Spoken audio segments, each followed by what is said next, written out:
Bonjour mes amis, j'espère que vous allez très bien.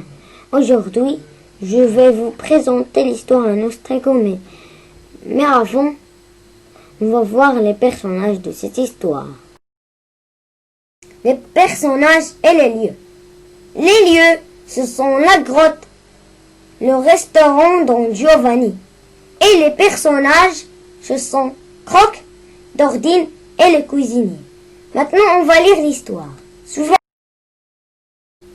un réveil avant l'heure. L'ours Croc vit très haut dans la montagne et quand l'hiver arrive, il se réfugie dans sa grotte avec Dordine, sa marmotte préférée. Il y a cerf dans ses bras et s'endort jusqu'au printemps. Mais cette année, avant la fin de l'hiver, Croc est réveillé par des gouttes d'eau glacée qui lui tombent sur le nez à cause de la fonte glaciaire. Sa caverne est inondée. Dordine, je suis tout mouillé et je n'arrive pas à me redormir. La marmotte ouvre difficilement un œil puis l'autre. En plus, j'ai faim. Dordine sait que son ami est gourmand, alors il propose de sortir chercher un peu de nourriture. Les deux amis quittent leur grotte, mais dehors c'est encore l'hiver. Pas de myrtille à l'horizon, aucune framboise dans les buissons, pas même une abeille ou un petit champignon. J'ai faim, répète Croc. La marmotte lui propose de se rendre jusqu'à la vieille cabane qui sert de refuge aux randonneurs en été, dans l'espoir d'y trouver quelque chose à grignoter. Arrivés à la cabane, les deux animaux entrent, fuient et reniflent, mais ne trouvent rien. Tout ce qu'il y a ici, c'est un vieux livre de recettes, dit Dordine. Croc le lui arrache des pattes. Il tourne la page et s'arrête soudain. Voilà ce que je veux manger, s'exclame-t-il en brandissant le livre de spaghettis, de bons spaghettis. Dordine éclate de rire. L'ours lui lance un regard noir. Il déteste qu'on se moque de lui. Je veux des spaghettis, répète-t-il. D'accord, dit la marmotte. Pour en trouver, il faut aller en ville dans la vallée. Croc prend aussitôt sa marmotte sous son bras et descend de la montagne en courant. Le chapitre 2, c'est à la recherche d'un restaurant. L'ours arrive en ville dans la soirée avec sa marmotte. Il marche dans les rues d'un pas joyeux quand une enseigne lumineuse apparaît dans la nuit. Restaurant saveur de Rion. C'est hésité, il pousse la porte du restaurant. « Ya !» crient les clients. Ils disparaissent sous les tables ou se cachent derrière leurs serviettes. « Vous décidez, monsieur l'ours ?» bafouille le garçon. Poliment, Croc explique qu'il souhaite un grand plat de spaghettis. Le serveur, pâle et tremblant, s'incline et s'excuse. Il avoue en bégayant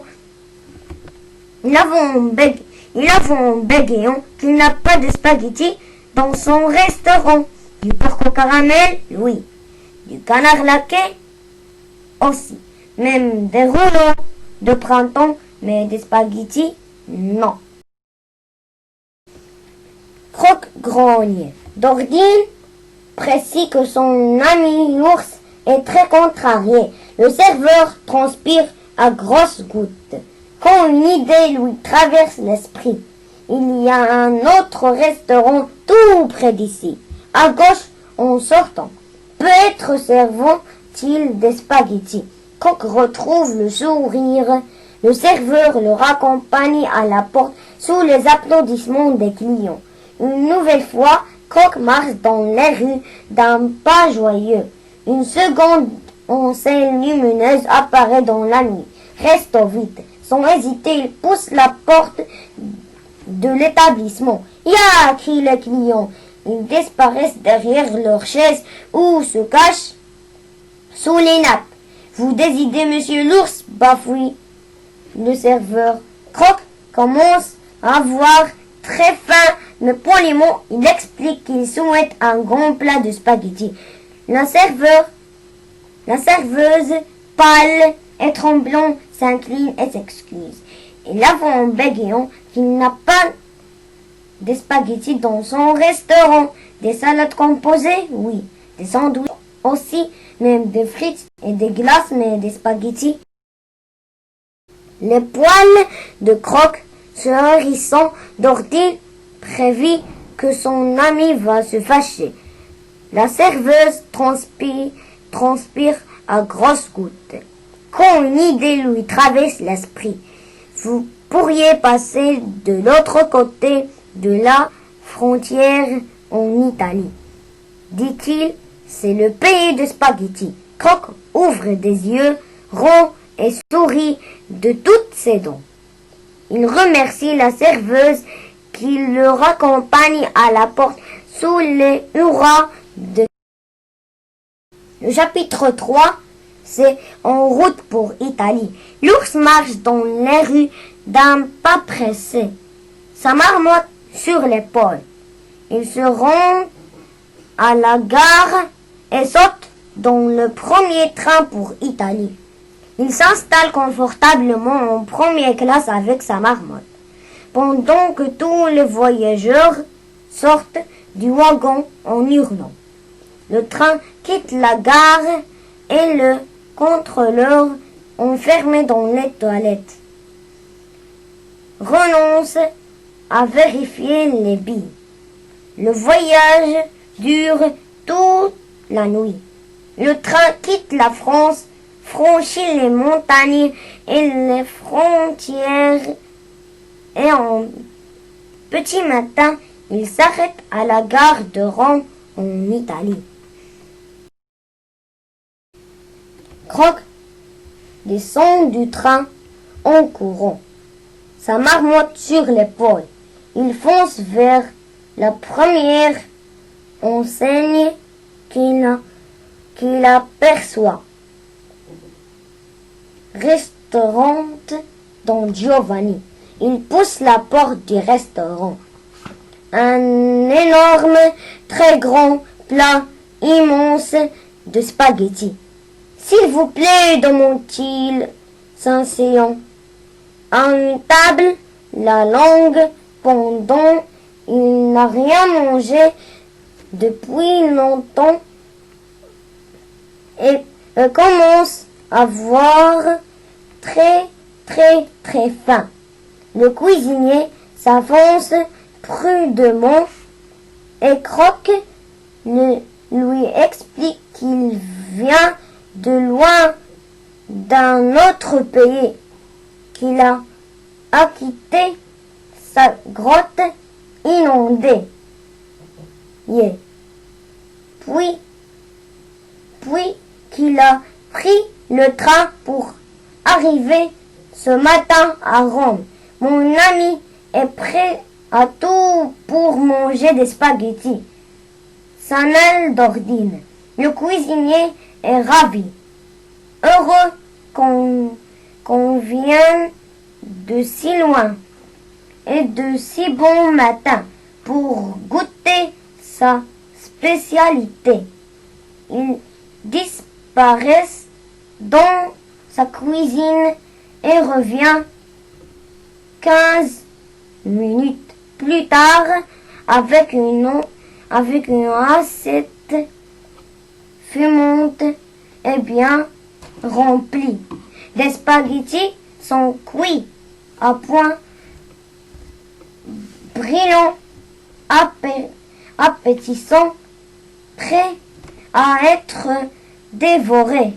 Enfin, gourmand, l'ours ferme les yeux et le plat pour laisser les saveurs emplies. C'est nasseux, mais soudain, il fronce ses gros sourires.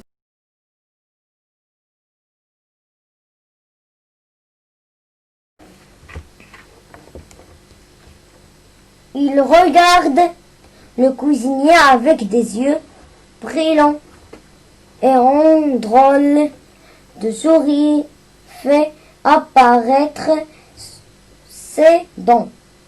Calmez-vous, monsieur l'ours. Trop affamé pour attendre plus longtemps, Croc attrape le cuisinier.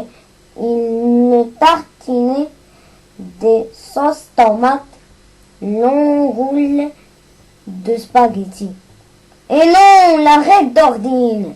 Il monte sur la table très en colère. On ne mange pas les gens, gronde-t-il. C'est cruel et très mal élevé. L'ours, honteux de ne pas connaître les bonnes manières, libère le cuisinier. Ce dernier, encore tremblant, serre la part de la marmotte. Vous me sauvez la vie. Comment vous remercie en m'apportant un tiramisu, répond Ordine avant de refermer la carte. Le cuisinier retourne en un éclair dans sa cuisine, dit donc chuchote l'ours, tu ne m'aurais pas empêché de le manger pour avoir un décès. Pas du tout, affirme la marmotte, au lieu de dire des bêtises. Mange tes spaghettis, ils vont être froids. Croc, Hébé et Dordine savoure le tiramisu que le cuisinier vient de lui apporter. Le cuisinier est réussi, mais après ce bon repas, l'ours et la marmotte sont fatigués. Ils se frottent le ventre et s'endorment sur leur chaise dans les bras l'un de l'autre. Le restaurant décide de les laisser hiberner, car après toutes ces émotions, il a bien mérité un peu de vacances. Il accroche une pancarte fermée sur la porte de son restaurant, puis sans bruit, il fait sa valise et part en France jusqu'au printemps. Et mes chéris, on a terminé cette partie de concentrer. Et merci beaucoup. Et faites de like. Et au revoir. À la prochaine.